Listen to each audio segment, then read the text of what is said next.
એક વખત વ્યાસજીએ નારદજીની પૂજન કરીને તેમને આસન પર બેસાડ્યા. નારદજી કહે છે કે વ્યાસજી, તમારું મન સંતુષ્ટ નથી લાગતું, તમે કંઈક ચિંતિત લાગો છો.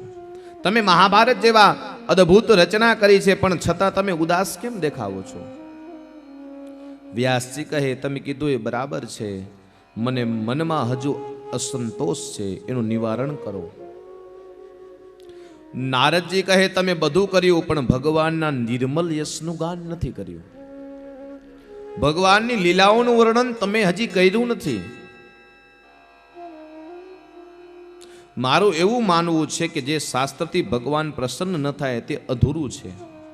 અત્યાર સુધી તમે જ્ઞાન વૈરાગ્ય વર્ધિક ગ્રંથોની રચના કરી, હવે ભક્તિ વર્ધિક ગ્રંથની રચના કરો. આ ભાગવતની લીલાઓનું વર્ણન કરો, એનાથી નિશ્ચિત તમારા મનને શાંતિ થશે. ભગવાનની ભક્તિની મહિમાનું વર્ણન કરતા નારદજી પોતાનું પૂર્વ ચરિત્ર કહે છે.